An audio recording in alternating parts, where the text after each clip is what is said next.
Welcome to our channel APS study material. आज हम हिंदी का लेसन प्लान 20 डिस्कस करेंगे और हमारा टॉपिक है खग उड़ते रहना।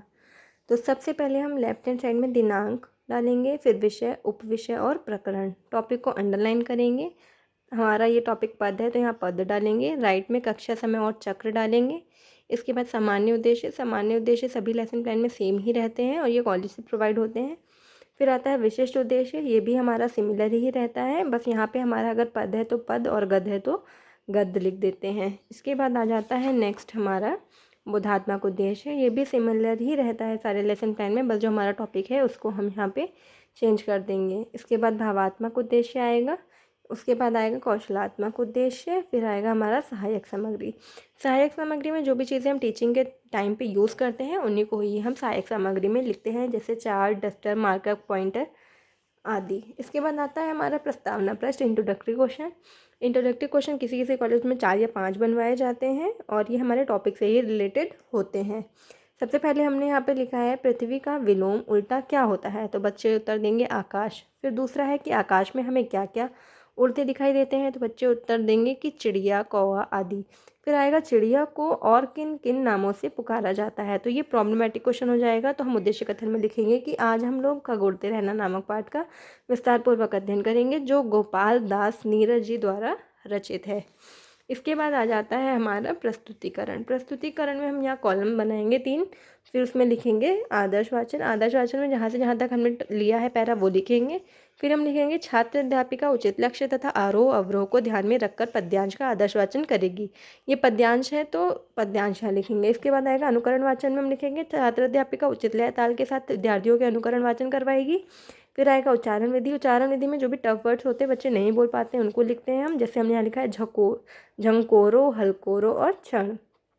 फिर आता है शब्द अर्थ। शब्द अर्थ में 4 कॉलम बनेंगे, शब्द अर्थ, विधि और स्पष्टीकरण। जैसे हमने यहाँ पहला शब्द लिया है खग, इसका अर्थ बताएंगे पक्षी, विधि पर्यायवाची, स्पष्टीकरण में लिखेंगे कि पंछी को खग भी कहा जाता है। फिर आता है बदतर, अर्थ में बताएंगे खराब, विधि पर्यायवाची, स्पष्टीकरण में किसी चीज़ का खराब होना। फिर प्रलय, विनाश और विधि में पर्यायवाची, किसी चीज़ का सर्वनाश होना।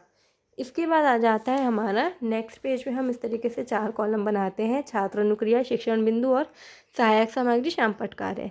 तो सबसे पहले हम लिखेंगे आदर्श वाचन के सामने सभी छात्र छात्राएं ध्यानपूर्वक सुनेंगे। फिर अनुकरण वाचन के सामने आएगा शिक्षिका के आदेशानुसार पद्यांश का बच्चे अनुकरण करेंगे। फिर आएगा हमारा उच्चारण विधि के सामने कि छात्र उच्चारण करेंगे, अर्थ बताएंगे एवं ध्यानपूर्वक सुनेंगे। फिर आएगा वाचन विधि और अनुकरण वाचन विधि। सहायक सामग्री में जो भी चीज़ें हमने टीचिंग के लिए यूज़ करी हैं उसको दिखाएंगे, जैसे हमने यहाँ चैप्टर से रिलेटेड पिक्चर लगाई है।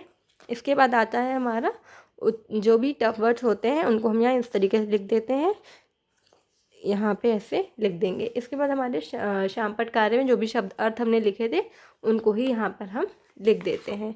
इसके बाद आता है हमारा पद अंश स्पष्टीकरण, ये सिर्फ हमारे पद्यांश में ही होता है।